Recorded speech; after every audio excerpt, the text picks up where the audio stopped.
using science to debunk myths, from the pandemic to climate fraud. Thanks for listening to Sky Dragon Slaying on TNT Radio. Hi, welcome back. I'm John O'Sullivan, CEO, Principia Scientific International. With me still is Joe Postma, astrophysicist from Canada. And the first hour we had a great talk with Professor Gloria Moss. It was a little bit downbeat in the sense that we've got a lot of work to do to push through the corruption and the malaise in the world economy and so forth. And in academia, there are problems, but also in the business world. And to help us, do that is we'll have an expert with us. TNT Radio, we like to balance the doom and gloom. So we obviously wanted somebody on the show who could give us a good insight into what we can do to better our economic future. Somebody who can talk about entrepreneurship, and that's Chris Almida. Chris is recognized as a global business strategist and visionary leader for empowering innovation in tech, media, funding, and beyond. He's worked in top positions, including senior program manager, CTO, CEO, COO, executive director, and more. Hi, Chris. How are you today? I'm doing great. Thank you. Yeah, just before we came on air, we made the point about our previous guest and how we were talking about a bit of doom and gloom in academia and corruption. You've had a taste of that yourself, haven't you? Absolutely. I had the opportunity. I was the executive director for the Resident Science Foundation, which was an educational research foundation based upon the work of unified physicist Nassim Haramein. And we faced this all the time. From having his Wikipedia page erased, from having his papers blocked on Archive, it's called Archive, and in many places having difficulty getting published scientific research papers. The conventional academia wants to have one voice, one narrative, and anybody who is opposed to that narrative or offers an alternative view to that narrative is blocked very effectively by the capital that's behind that narrative. So I've definitely faced this.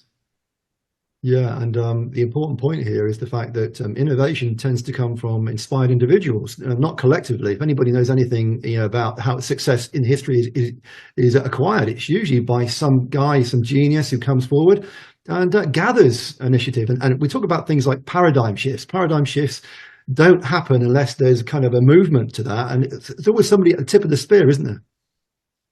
Absolutely, absolutely. I think it's interesting. I was thinking about this before the show. Like, what are the conditions that kind of create entrepreneurship? What are the conditions that create an invention? And it's really humans are really good under pressure, right? We have a tendency when there is adverse conditions. If we're cold, we find a way to get warm. If we need food, we find a way to get it. This extends all the way up into all of our pursuits, both academic, physical, electrical, from technology. And we find a problem. We have a problem. We find a way to solve it. So it's very interesting to see, especially when you speak in regarding to freedom-based technologies or technologies that are really suited towards increasing one's own sovereignty or liberty, which is a big area that I'm very focused on. Bitcoin is a great example of this. How can we send cash without being part of the system, the existing current financial system? We find a way to think out of the box and to work our way around the constraints of the different problems. And that's often where some of the biggest technologies arise from. Yeah. What is your opinion on cryptocurrency? You think that's good? Because obviously the system, the governments have really cracked down. They monitor bank accounts. They do try to track, Bitcoin transfers. And if you convert your Bitcoin or any cryptocurrency into, the nation's standard currency, well, then they get you for the taxes, right? And monitor. Anyway, are you pro Bitcoin and pro the cryptocurrency revolution? Yeah, absolutely. I'm definitely pro Bitcoin. As a Bitcoiner, we tend to not want the crypto tag associated with Bitcoin itself, even though it is certainly cryptographically based. Bitcoin to me gives you the opportunity to truly be your own bank in a way that's just fundamentally mind-blowing, that we've never had possible before. There was a quote that I heard recently from Parker Lewis, where he said, Bitcoin is hard to see, but once you see it, it's hard to unsee it. And that's kind of the rabbit hole that you go down. It's really not so much about the technology itself, which can be difficult to implement at this stage in the game because we're very early. It's really only 10 years in. But once you understand the principles of Bitcoin, the idea that, that you can be your own bank, that you can set up a node very quickly, very easily, verify your own transactions, send it to anyone in the world at any time without any permissions. It's an amazing and very liberating technology. I think for most of the world, especially the developed world, we don't really have the need to understand it so fundamentally because we have such a convenient financial system already in place, right? It's really easy to whip out your Visa card and to buy something on Amazon.com and have it delivered, within hours, if not the next day, right? So it's those who are unbanked. It's those who are politically blocked. It's those who have a view that doesn't suit the narrative and are tied off from using PayPal or monetizing their content in a way that these technologies really shine and really give them an opportunity. I think regarding the government and what they are doing, specifically in the US, which we're 3 days past the passing of a Bitcoin spot ETF, which is very interesting development in what I would say is the financialization of Bitcoin, or kind of a co-opting of Bitcoin to turn Bitcoin into something that's much more akin to what the financial institutions would like it to be. They are making moves, in my opinion, to set up nation state adoption and posture themselves to a place where it will be Bitcoin for me and not for thee. So for us, they want regular people to have Bitcoin on paper, and they're going to monitor everything that you do. They don't want you to hold it in your own custody. They don't want you to be your own bank. They want to bring in the entire financial industry that's already so supported. They want your broker and all the middlemen and the people who tell you where to put your money and all that kind of stuff in place. And so they're trying to push Bitcoin in that direction. Whether or not they're successful, and I certainly hope they're not, remains to be seen. Yeah, this sort of refers to the central bank digital currency idea, doesn't it, John? Where they're going to take the good idea of Bitcoin basically as a digital currency, a cryptocurrency, but then they're going to convert it into this totally evil and ridiculous system where they, force you. Here I'm going dark again, John. We said we're going to be upbeat in this hour. Anyway, they're gonna force you to spend it, force you, tell you where you're allowed to spend it, basically. Whereas, the whole idea of Bitcoin, it is such a liberating financial device, isn't it? Because you're in charge of your money, and no one can hack it, and no one can steal it, and no one can tell you what to do with it, right? And of course, people say, "Oh, well, it's going to be used for money laundering then and crime." Guys, come on! Cash is already used for crime. The governments are committing massive amounts of crime with the standard currency that we have. In fact, there would probably be much less crime because you can, in fact, trade. I mean, there is anonymity, but there are also tools to trace. What do you think about that? Is it traceable, Bitcoin? Is it as anonymous as cash, or are there systems to it's definitely not as anonymous as cash. It's pseudo-anonymous, right? It's anonymous as you want it to be, as you practice it, as you employ the technology, right? If you there are certainly ways to ensure that someone would have a very difficult time, if not impossible, to discover an address and associate that with a person, right? So you have a Bitcoin wallet, which is a bit of a misnomer. It's really a set of public and private keys that you have access to that allows you to transact with the Bitcoin network, so you can send and receive. Connecting that to you as a human being is really as a result of your actions. So obviously, if you buy Bitcoin on a centralized exchange, your Coinbase, your Binance, etc., they know your bank account. And of course, they are regulated by the government, and they can say, yes, that transaction was tied to this person, and they own that address, or they have the keys to that address. So that anonymity can be taken away fairly easily. It can also be maintained fairly easily. It does take work. The user experience is certainly it's not Visa. It's a lot more difficult. I run a Bitcoin node. I run a Lightning node here at home. And I think everyone should, honestly. And in order to establish some of that privacy and help maintain that privacy. But, like everyone else, I learned coming up, and I certainly have transactions that are probably tied to my person that the government would know about if they decided to know about them. Yeah, I want to just jump in and frame it a little bit more towards the reality for the ordinary people. Like over in the UK here, we have famous figure, Nigel Farage, who led the campaign to exit the Brexit campaign, and again, a political figure who was not did not fall very well in line with the mainstream narrative, and the banks didn't like him, and he got debanked. Effectively, got debanked. And again, I can imagine him being somebody who's more inclined to see things your way, because again, you don't want to put all your eggs in one basket. And I'm a big fan of keeping the cash. My knowledge of Bitcoin is very, very weak, but I'm open to it because, again, diversification is always the way. Spread your risk is the way to go, isn't it, Chris? Absolutely, right. We have to be common sense here, right? The more baskets you have your things in, the harder it is for all your baskets to be robbed at the same time. I think the lesson with Nigel, which is really key, and I watched that with a great deal of interest, saw it happening because he was a huge public personality.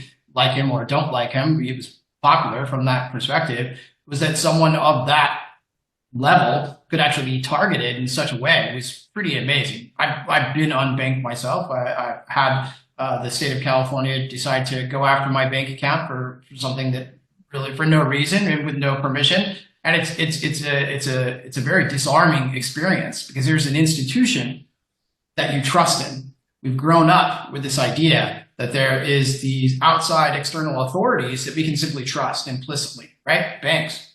That's the most, I bring in my $500 in, they take it and they stick it in a little cubby with my name in the back room, right? And there's my $500. And that's part of like learning Bitcoin. And like when those blinders come off and you realize, no, they don't have any money in there and they're lending it out fractionally, 100 million times. They turn my $500 into loans for other people and they keep very little cash there. So as you start to understand that and you see someone get affected by that, you really start to see the power of it in places like the UK and in the United States as well, of course. Where a lot of the innovation is coming is in places like in Africa, places in South America and Central America, where they have huge inflation rates, of course, where it just doesn't make sense to save in the Venezuelan peso because that money is being debased so quickly, it's being devalued so quickly. You want to take and convert that into something that has actual value and will maintain that value over time. So I think Bitcoin. I think it's reasonable to have savings in silver and gold. These are other hard assets. I think it's definitely reasonable to have some cash under your mattress in case of a rainy day. I mean, it makes sense to be diversified for sure. And I'd like to just throw in the idea that the emergence of the BRICS nations, the idea that Russia was hit hard very much by the Western sanctions. And they pushed forward with China, setting up their own kind of independent banking structures, a card system, a credit system that didn't involve any Western banks. That again, probably for independent people like us, independent thinking people, that again is another position to consider, isn't it? Absolutely. Fiat currencies typically have a 100-year cycle. So we're coming to the end of the 100-year cycle of the US dollar. And I think we're witnessing the de-dollarization, as the world currency. US, I think, has a strategy that involves Bitcoin, honestly. I think they want to co-opt Bitcoin and have it be the actual hard asset to back their CBDC. But I think what we've seen with the BRICS is really, really interesting as they've taken an opportunity to go in a different direction. Yeah, Joe, you've been more involved in me in this kind of thing. Joe Postma, do you think that that's going to be the future? I'm kind of heartened by the idea that you might want to dip your toe into, the credit systems in China and Russia. Does that hold appeal to you, Joe? I would say Chris would be a lot more knowledgeable probably about those topics than I am. I'm not quite a big financial guy. I've studied Bitcoin cryptocurrency sufficiently to understand the concept. And with Bitcoin, with cryptocurrency, you're talking about a complete revolution, basically a world revolution. Everyone at this point should be aware of the idea of the Federal Reserve and the fake money system that we live under, basically we're basically globally enslaved to an international cabal of bankers. All those sort of rumors, that's all true. That really is the way that it is. If you want a great doc, everybody should look up Bill Still and the Money Masters documentaries. Those are the best education you will ever receive, and the only education you will ever receive, because they won't teach you this in school. They won't teach you anywhere else. So look up William Still, and his The Money Masters documentaries. They're excellent. There you'll learn about how basically we are enslaved globally to this financial system. What they do is they just create money out of thin air. They just write. In the olden days, they would just use their pen to write down a number on a piece of paper. Now they enter it on a keyboard, and that's how money is created. And then you pay them interest. I mean, it becomes the currency of the land. So this thing has value because we all agree that it does. And then we pay them interest for this money that they've created for us to use, as if it's such a good service that they wrote down a number for us. Now we have to pay them back for it. So they get the interest of our labor. You know, our labor produces the interest payments, and they are basically, I mean, think of the enslavement system. That is, they receive, you know, our labor, our paying interest on this money that's completely fictional. Imagine that they literally have trillions of dollars, like hundreds of trillions of dollars. They can buy the world. They own the world. They could buy another planet if they had to. They basically own this planet. It's really a mind-blowing system, isn't it, Chris? Absolutely. I just want to jump in, Chris. I just want to say we're going to keep this light. We're not going to focus too much on negativity. We're going to take a short break. This is TNT Radio. Yeah. TNT Radio's Joe Hoft. Just a terrible situation there, and Biden was behind it, pushing these arms, pushing billions of dollars over there. We don't know where that money went. I'll bet you money. I'll bet you a huge percent went. I bet you more than 50% didn't go to the people or to the war. It went to people's pockets, kind of like what we have in Palestine with the U.S. since under Biden, Trump shut this down, thank God. But under Biden, Obama, they started sending billions over to that part of the world. These people have been after Israel forever and supported by Iran, and billions of dollars going their way, and to help them, basically create chaos in the Middle East, terrorism, and we saw what happened earlier this year, about a month ago, the 2-1 attack in Israel, and the death and destruction, rape, and kidnapping. More than 240 people kidnapped. Joe Hoft on today's News Talk Radio, TNT. I'm just going to do a little voice up.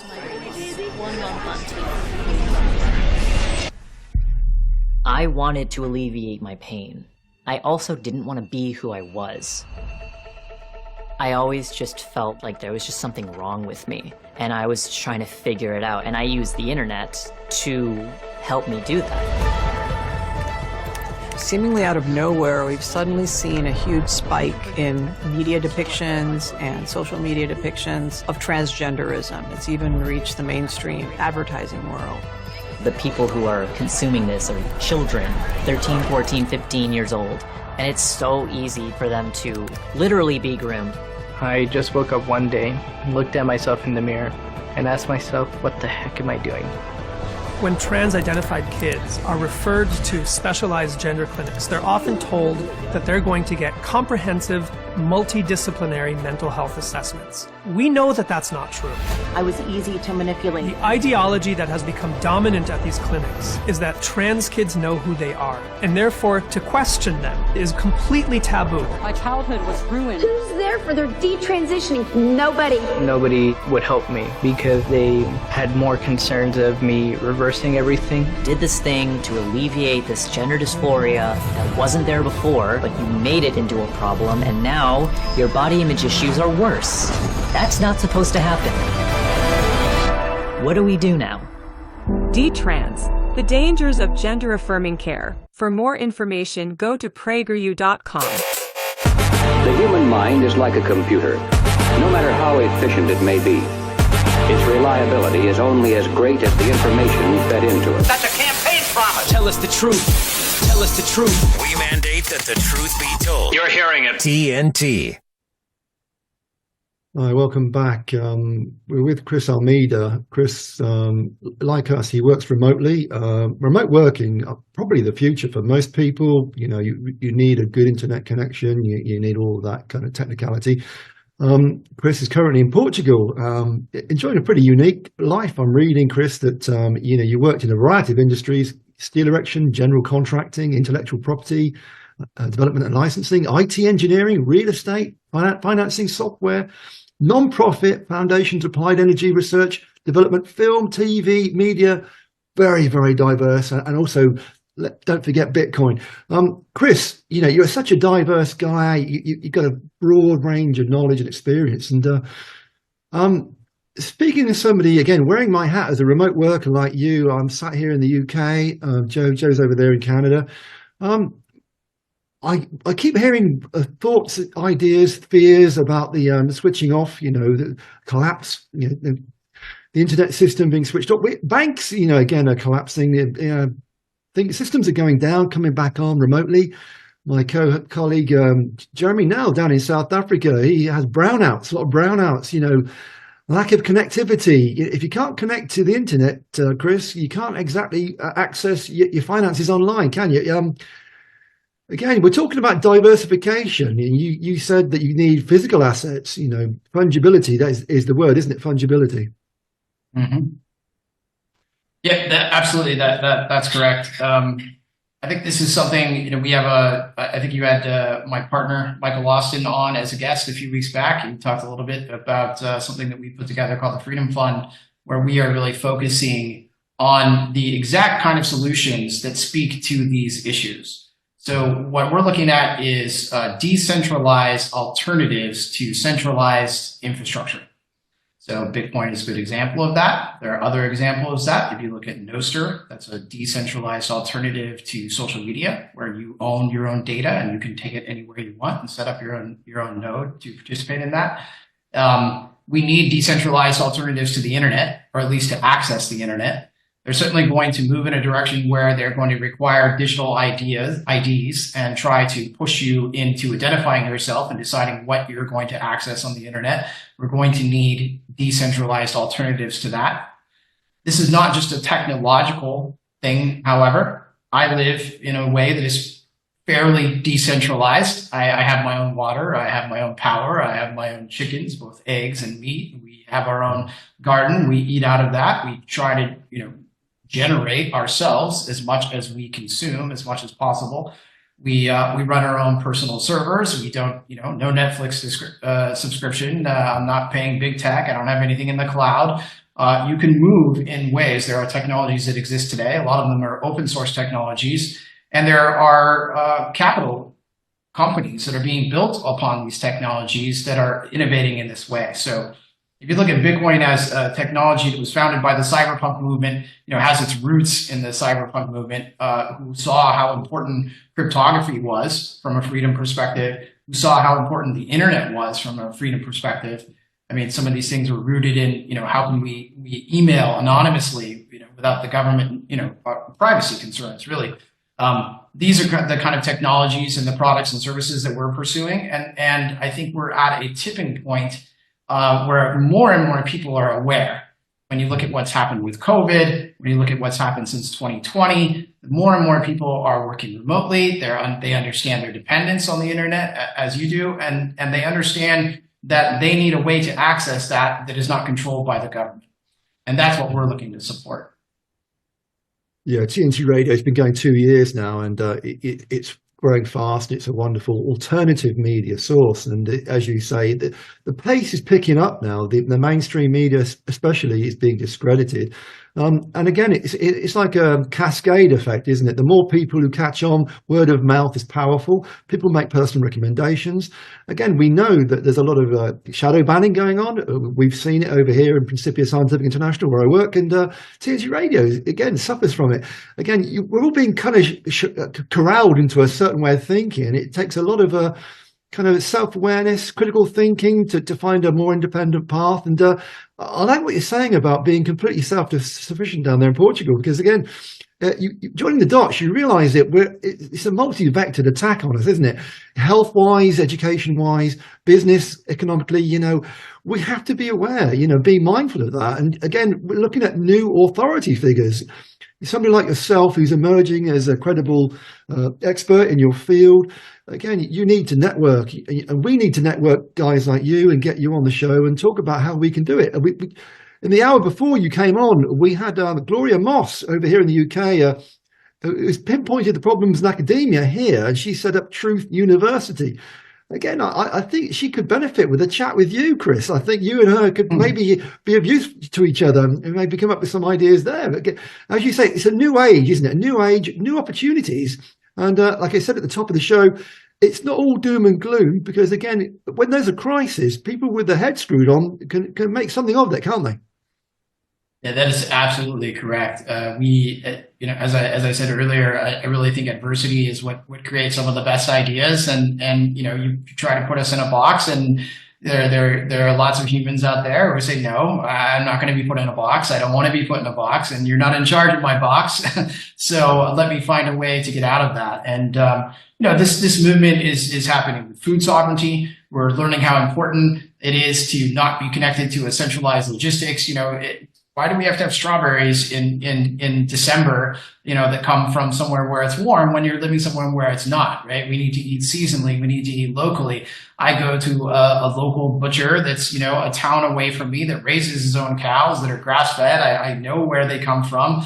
And I turn that into products like beef bacon and things that I want to eat because I can't get them elsewhere, and I'm sufficient in that way. We all need to come back and learn to be more self-sufficient, more self-reliant in both analog and technological ways as much as possible.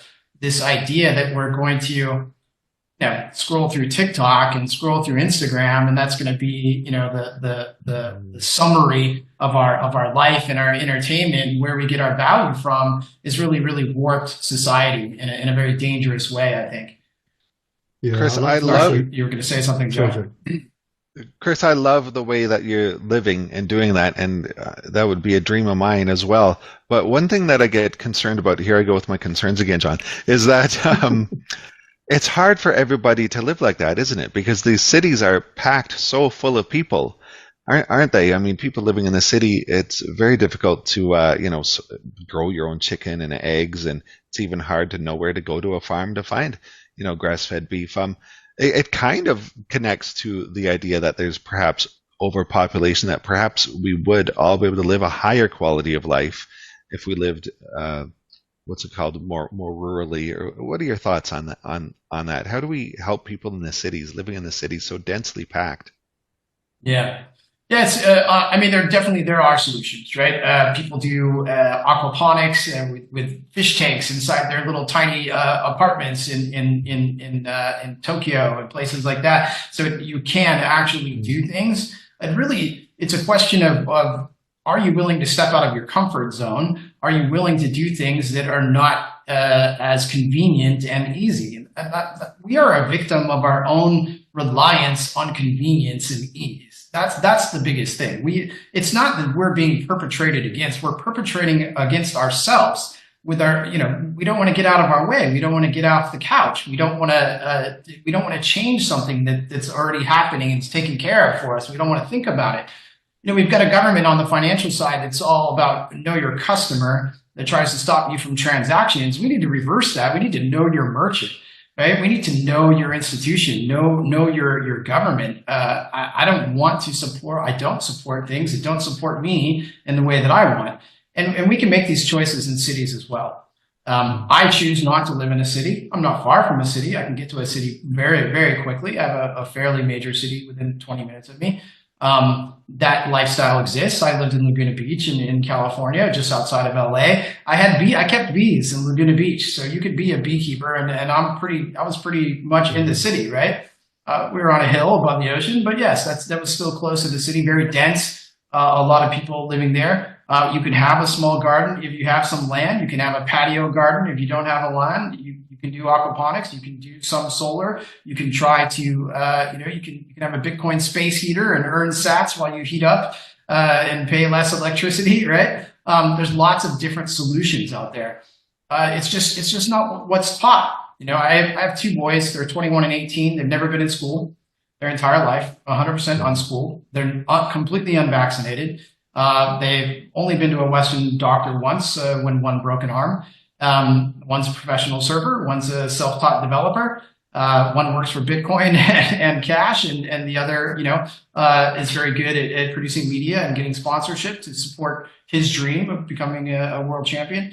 All of these things are possible. You just have to say, So when someone says you can't, you have to say, well, I'm going to try, and I'm going to do it, right? When I worked at Microsoft in 2008 as a senior program manager, I convinced Microsoft that I was going to work remotely from Hawaii. And I was the only program manager in the entire company of about 95,000 people at the time that worked remotely from the island of Kauai.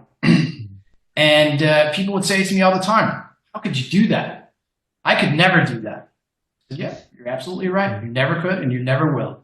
Because their attitude is what prevents them, their beliefs. Yeah, we often mention on the show that very few people possess critical reasoning faculties. I think something like 13% is numbered bandied around. 50% of the population, Chris, are below average intelligence. Again, about 50% are conformist. They like to be led. Very few leaders out there, very few people with initiative. And again, we're in a time now of turmoil and change, and people are looking for new authority figures, a new way of doing things. And again, you kind of hit the nail on the head. You're talking our language because, again, you're refocusing every aspect of your life to retaking your sovereignty back with your family, homeschooling, growing your own food. Again, my own personal position, just a pet theory of mine, but I think the demise of most civilizations has been this kind of complacency that you outsource everything to the point where the fragility of society increases, pursuing cheaper and cheaper ways of doing things, and it just doesn't work. And I'm thinking of examples like the Silk Road, the sea peoples, again, who rely on so much on far, like you say, getting your strawberries shipped in December when you shouldn't. Again, when you rely on that kind of model for your life, one little event, an earthquake, a tsunami, some kind of event, coronal mass ejection. We've been told to be aware of a coronal mass ejection. That's been talked about recently in the science news. We do live very fragile lives, don't we? Oh, 100%. It's interesting. When I lived on the island of Kauai, the saying was, if the ship doesn't come for a week, we're all going to starve. And you look around, and here's this fertile, incredibly fertile place. Literally, you can take a steel bar, poke it in the 2 inches of soil above the lava, break the rock, stick a cacao plant in there, and within a year, you're going to be eating cacao and making chocolate. I mean, the amount of food that this place could produce, and certainly, of course, it's a lot of tropical fruit. It's not necessarily other things, but there are chickens there. There are wild pigs there. Like, how can we possibly starve? And it's because everyone there has lost their ability to think critically and beyond. They go to the grocery store. They only see chicken in a shrink-wrapped package, and they believe that's what the form of meat is, right? They don't make the connection that actually comes from a living animal that we can actually keep and produce ourselves, and not very difficult to do so. So I think you're 100% spot on. I think it's convenience has been the biggest factor to contribute to the decline of our civilization. And I think that's been perpetrated by a government who wants to enslave us and make money from nothing and get our time. We're serfs, but we've changed the feudal system to a very, very modern interpretation of it, right? We work for Amazon without even knowing it when we buy there, because 40% of what we paid goes to Amazon direct, not even the people who produce the good that we bought. So it's very interesting dynamic for sure. Yeah, what you're making me think of, Chris, is the idea that perhaps that some of us should be working remotely, like we are using the internet, but as our safety net, repurpose your garden, repurpose that space in your loft, and start to grow things a different way. Always predict. It's like an insurance policy, isn't it? If you're prudent, you're always expecting the worst. You plan for the worst, but hope for the best. I think that's probably where Joe Postma was coming from. He keeps throwing in these points about the negativity, but again, he's trying to find answers too. And when you live in a climate, again, a climate issue is in Portugal, you have a very nice climate down there. Joe, you're up in the colds of Canada. It's not so easy for you, is it? Yeah, it's much colder here, obviously, and you need to know a lot more about storage and planning ahead. But, that's, apparently what fed into giving Europeans their advantage in intelligence, planning ahead for the winter coming. You gotta know how to survive, don't you? But one great quote that I heard once was that we live in a health food store. We literally live inside a health food store, but we're poisoning the heck out of it with some of our practices. Now, we've had guests on in the past about permaculture, right, John?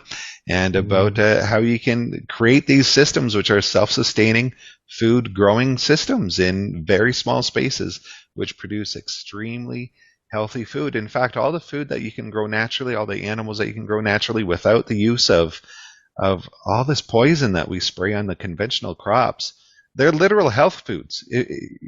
Like literally, they can make you fantastically healthy. And as Chris pointed out, your children would never, ever, ever have to interact with the pharmacological healthcare system ever. You would never have to, ever, wouldn't you, Chris? 100%. I think that's what's so exciting about the food sovereignty movement. If you look at like the regenerative farming movement, where these big producers are starting to see that, separating traditional farm practices, moving animals into one place and, doing corn on the same field every year, this monocropping and this this industrial level agriculture is just so antithetical to them, even as farmers. It's kind of really against what, they're trying to make things grow and feed people. That's fundamentally what they're doing. It's a business because we all need to buy food, of course, but and they need to be compensated because it's damn hard work to make food. If you've ever grown food, you can really appreciate why you would pay $8 for some organic tomatoes, right? But that movement is very exciting. I think big farmers are starting to recognize that actually it makes more sense economically for them not to buy the chemicals, not to be dependent on all the sides, the pesticides, the herbicides, all the fertilizer, and to do so in a way that is natural and is already part of the living cycle. You feed the animals on the grass, the animals drop their manure, that fertilizes the soil. You don't till the soil because that breaks it up and exposes that incredibly rich microculture that exists there to the sun and the wind and kills it and dries it out. You just plant things there, and you plant things that are complementary to each other, and you can have enormous benefit. And you get to sell the animals, you get to sell the produce, and it just makes sense all the way around. And oh, by the way, since you guys are dragon slayers on the climate side, this is consuming carbon dioxide, which is the best thing in the world for plants, absolutely necessary, and provides oxygen for us humans who would like to breathe. So, great, thank you, Chris. It's a great conversation. You're listening to TNT Radio. Give me a minute with TNT Radio's Steve Malzberg. Last Friday in Pennsylvania, Joe Biden gave a campaign speech, and he wanted to make one thing perfectly clear. Trump won't do what an American president must do. He refuses to denounce political violence. So hear me clearly. I'll say what Donald Trump won't. Political violence is never, ever acceptable in the United States political system. Never, never, never. It has no place in a democracy, none.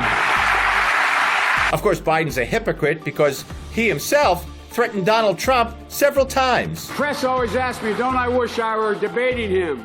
No, I wish we were in high school, I could take him behind the gym. That's what I wish. They asked me, would I like to debate this gentleman? And I said, no. I said, if we were in high school, I'd take him behind the gym and beat the hell out of him.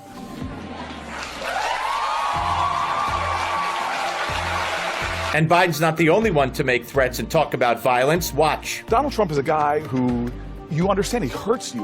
And my testosterone sometimes makes me want to feel like punching him, and which would be bad for this elderly, out-of-shape man that he is. You have released the whirlwind, and you will pay the price. You won't know what hit you if you go forward with these awful decisions. So the moral of the story is, if you're a Democrat, you could talk about violence all you want, and nothing will happen. Thanks for giving me a minute. I'm Steve Malzberg. Catch my show Monday through Friday, 9 p.m. Eastern, right here on TNT. Hi, I'm Susan Lucci. I never thought about heart disease until I had my own heart event.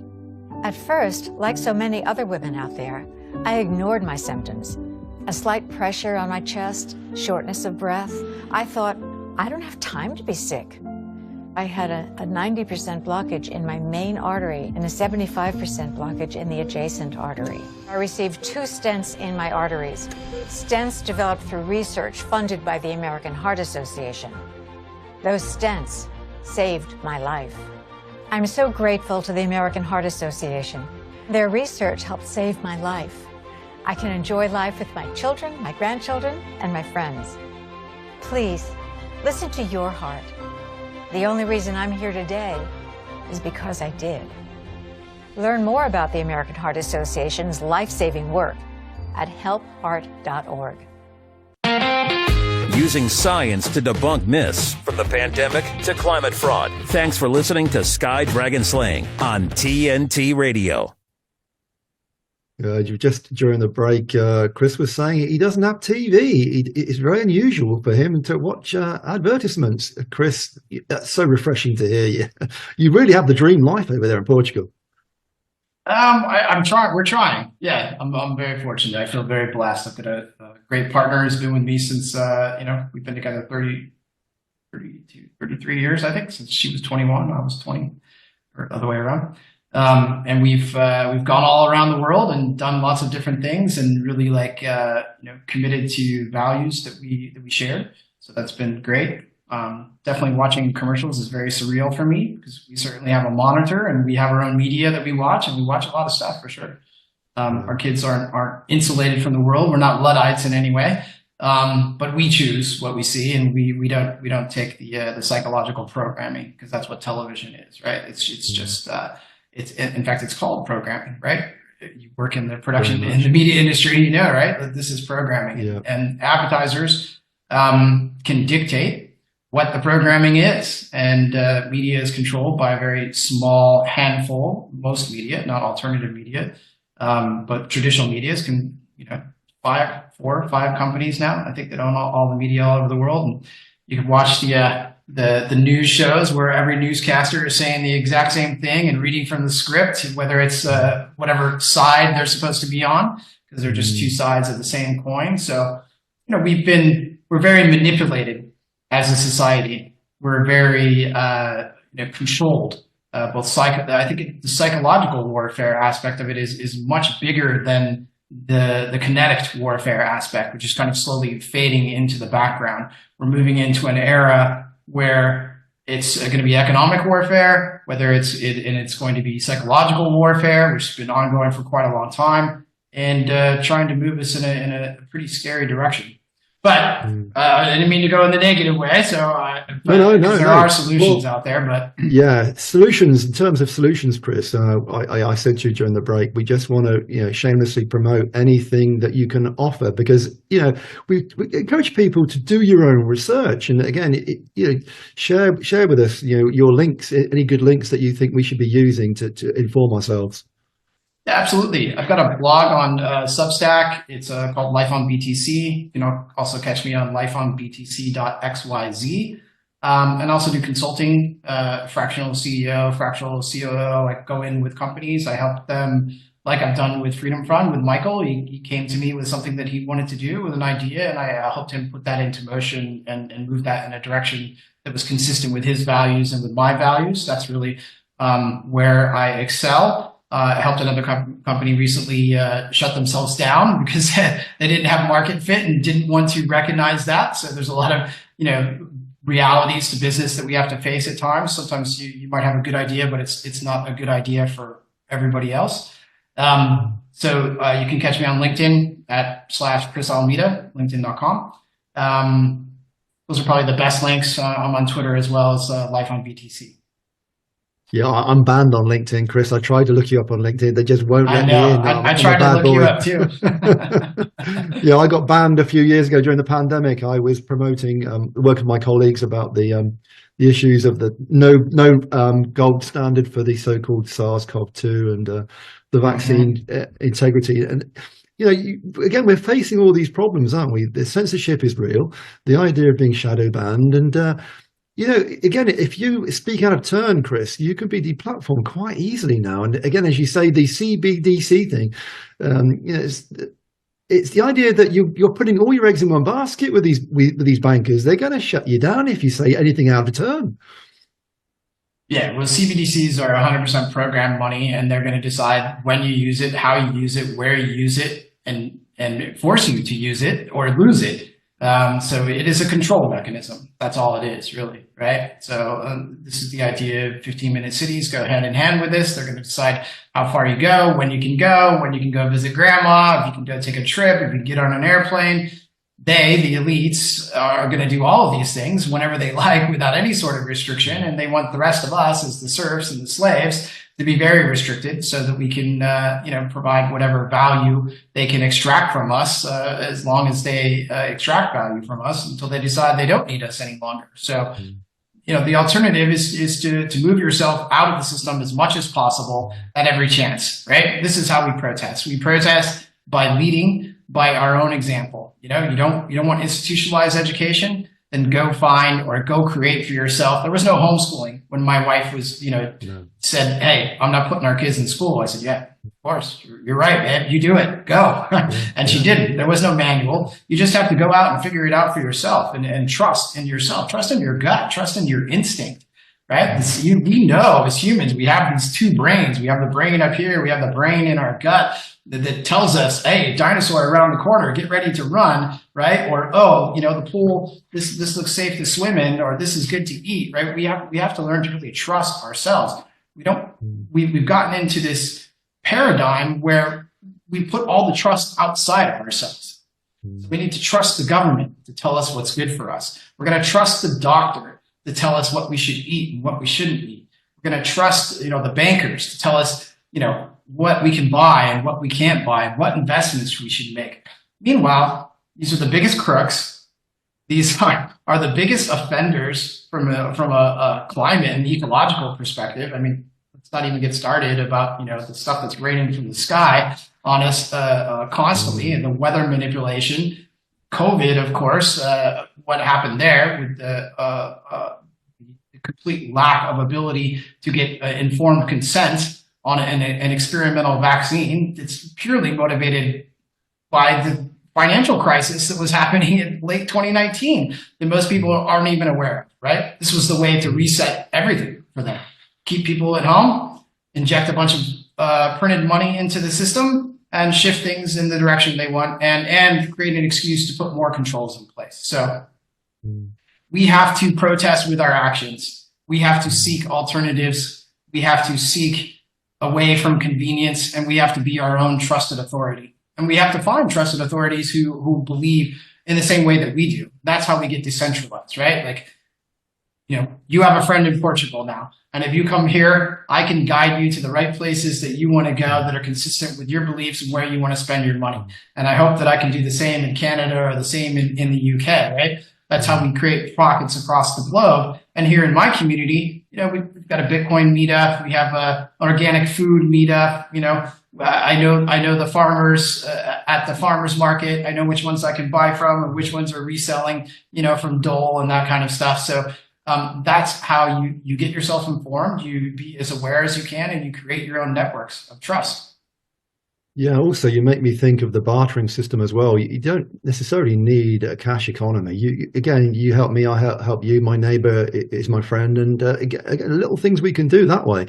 Again, it's about communication, reaching out to people, being open-minded about that. Because again, one of the things we learned during the lockdown pandemic was they wanted to isolate us, didn't they? They wanted us not to communicate with our friends and neighbors. You couldn't gather in social groups. And I wonder why. Because again, when you share information, Chris, as you say, that's a very empowering. Knowledge is power. And when you're facing a crisis like that, you don't realize, you don't quite know the future. You kind of have to keep all your options open. And I like what you're saying, build a nice network of friends, people you can call on at any time. One of the things I thought about when I was inviting you on the show, Chris, was I thought we might have a wide-ranging conversation about setting up some business scheme. But again, a lot of your ideas are pretty much for ordinary people, just to make small changes, just to regain personal sovereignty. And it's interesting how that can, if it goes well, then you can extend it perhaps into a business model that could be quite profitable. So again, it's like a multi-layered thing, isn't it, really? Absolutely, right. This kind of thinking can be applied dimensionally in any kind of pursuit, and it makes sense in business, right? If you're, competition is good. Capitalism. I'm an anarcho-capitalist. I absolutely believe in a free market. If you make the best product and you have the ability to get out of the market on an equal basis as to other products, then the consumers will decide that's the best product, and you'll be successful. Users are important. We need to keep them centralized. We need to not be in love with our solutions. We need to be in love with the problem. All of these concepts can extend into business. They can extend into how we cooperate and partner with other businesses, how we set up networks that are complementary to one another, how we create win-win situations. That's something that I've focused on quite a bit in business. I found the best partnerships, the best negotiations are not when I've come in and, how much can I get from this person, or how much of a good deal can I get over them? Can I cheat them a little bit? And, those kind of deals never tend to work out in the end. It's kind of like lying. It's not a matter of if, but when you'll get caught, right? And you do a lot of things to prop that construct up. So I try and create win-win partnerships where we're both very happy. We both give up something and we both gain something. And I think people can feel that kind of authenticity. They can feel that kind of energy. Certainly there are those out there who are willing to manipulate. There are those out there who are willing to take advantage of others, but you just don't do business with those kinds of people. So you can apply these principles pretty much across everything we do. When it comes from creating a product, whether it's a tech product or something that we use in our home every day, right? So I'm really fascinated with Bitcoin heaters right now. That's my big thing that I'm exploring. Wow, can I reduce my consumption of electricity and actually get paid for using it while I'm producing heat? That's something that again kind of frames that as a win-win situation, right? I earn while I burn. That makes a lot more sense to me than throwing a 10,000 watt heater in a garage and just blowing out hot air and consuming electricity for nothing. So I talk about that a lot with clients when I'm doing consulting, these different principles and how we can create these environments and how we can create these sort of partnerships. Yeah, and keeping the optimism thing going, the theme there is the idea. Where do you feel that the upbeat sector is going to be? Where do you feel that the opportunities are coming? Fast changing world now, the rise of the BRICS nations. For all types of investors, low key investors, medium and high net worth investors. Just for each kind of category, where would you sort of recommend they look? That's a great question. I think the world is turning on awareness-wise, and that's really going to push how they act and what they consume in the future. And that's going to be across all sectors. So there are definitely movements that are happening on the sovereignty perspective, and they're going to be felt in education. They're going to be felt in food. They're going to be felt in technology. They're going to be felt in finance. DeFi is obviously a big space from that. For high net worth individuals, I think I'm really saying move yourself into technologies that are going to promote your individual liberty to maintain your wealth. And if they really make that connection to understand that their wealth is currently held in a monetary system that is so debased, a dollar from 1913 can buy you 3 cents today. That's the erosion of purchasing power that's happened over that period of time. So, the traditional real estate, let's buy real estate and flip that. All these kind of paradigms are starting to be shifted. So I'm really moving. Obviously, Bitcoin is a big focus. At Freedom Fund, we're actually holding Bitcoin directly as part of our assets under management, in addition to the venture capital that we're moving into, or the companies that we're looking to support, and look into support fundamental technologies that are going to hold up the infrastructure outside of centralized control. I think that's the direction things are heading. It's going to be a long road, but that's the foundation that's being laid.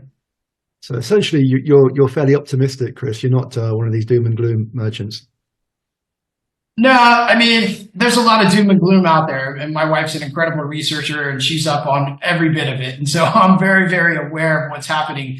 But we choose.